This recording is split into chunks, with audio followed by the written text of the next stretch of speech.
అతని సమయం ఈ విధంగా గడిచిపోతోంది. ఒకరోజు రఘు క్యారెట్లమ్మడానికి వెళ్ళినప్పుడు వెనుక నుండి ఒక గొర్రెల కాపరి తన ఆవుతో అతని పొలం పక్కగా వెళ్తున్నాడు. అతని ఆవులు క్యారెట్లను చూడగానే రఘు పొలం వైపు పరిగెది ఆవు రఘు పొలంలోని క్యారెట్లను తినడం మొదలుపెట్టింది. ఇక ఆపు, అది ఎవరి పొలమో నాకు తనివస్తే మొత్తం డబ్బు తీసుకుంటాడు. నా దగ్గర అంత డబ్బు లేదు. ఇక ఆపు. పదపోయి ఇంటికి వెళ్లి తిందు గొర్రెల కాపరి ఆవును ఆపాడు. నేను చాలా ప్రయత్నించాను కాని ఆవు ఆగలేదు. కాసేపు కూడా ఉండలేదు. గొర్రెల కాపరి త్వరగా తన ఆవును తీసుకున్నాడు. అతనక్కడ్నుంచి వెళ్లిపోయాడు. ఎవరూ అతన్ని గమనించలేదు. రఘుకు ఉన్న ఏకైక ఆదాయ వనరు ఈ క్యారెట్ పొలమే. ఇప్పుడది కూడా నాశనమైపోయింది. ఆ విషయం మరోవైపు రఘు చాలా సంతోషంగా ఇప్పుడు క్యారెట్లు బాగా అమ్ముడవుతున్నాయని మనసులో అనుకుంటున్నాడు. నేను కొన్ని రోజుల్లో డబ్బు ఆదా చేసి నా కూతురికి అలాంటి ఆలోచనలతో రఘు తన ఇంటికి వెళ్తాడు. మరుసటి రోజు ఉదయం రఘు క్యారెట్లు కోయటానికి తన బుట్టను తీసుకుని పొలానికి వెళ్లాడు. కాని అతను ఆ మైదానాన్ని చూడగానే అతని గుండె కుంగిపోయింది. ఏమైంది? క్యారెట్లన్నీ ఎక్కడికి పోయాయి? ఈ పొలమంతా ఖాళీగా ఉంది. అప్పుడతను దగ్గరికి వెళ్లి చూడగా ఎవరో క్యారెట్లన్నీ తినేశారని గమనించాడు. ఇప్పుడు రఘువుకు అతను ఎవరో తెలియదు. రఘు చాలా నిరాశ చెందాడు. రఘు కళ్లలో నీళ్లు తిరిగాయి. నా జీవనోపాధికి నాకు వేరే మార్గం లేదు. నేనిప్పుడేమీ చెయ్యాలి? రఘు విచారంగా ఇంటికి తిరిగి వచ్చాడు. ఇంటికి చేరుకున్నాక అతను తన కూతురు దగ్గరకు వెళ్లాడు. ఏమైంది నాన్నా, మీరీరోజు క్యారెట్లు అమ్మడానికెళ్లేదా? అంతా బాగానే ఉంది కదా? నీ ఆరోగ్యం బాగోలేదా?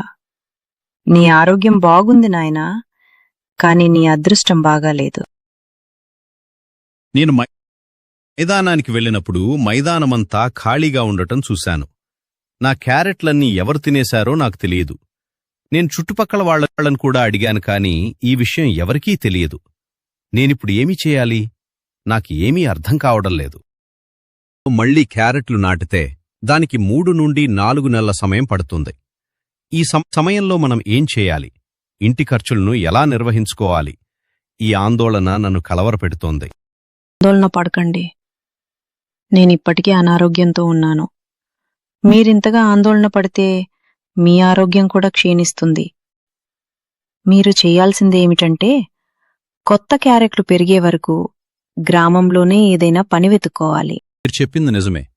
గతంలో రాము మామయ్య నన్ను సేద్ భూషణ్తో కలిసి పనిచేయమని అడిగేవారు కాని దానవసరం ఎప్పుడూ రాలేదు. ఇప్పుడు నేను నేరుగా సేద్ భూషణ్ వద్దకు వెళ్లి ఆయన కోసం పనిచేస్తాను, కొత్త క్యారెట్లు పెరిగే వరకు. సరే అమ్మా, నేనిప్పుడు వెళ్తాను. మీరు మీ గురించి జాగ్రత్తగా చూసుకోండి. తెలుసుకోవటానికి భూషణ్ వద్దకు వెళ్లాడు. సేట్జీ, నేను పని గురించి విచారించటానికి మీ దగ్గరకు వచ్చాను. నాకేదైనా పనివ్వండి. నేను శ్రద్ధగా పనిచేస్తాను. మీకు ఫిర్యాదు చేయటానికి నేను అవకాశమివ్వను. రఘు, నువ్విక్కడ పని వెతుకుతున్నావు కదా? నీ క్యారెట్ ఏమైంది? మీరింతకుముందు క్యారెట్లు అమ్మేవారు.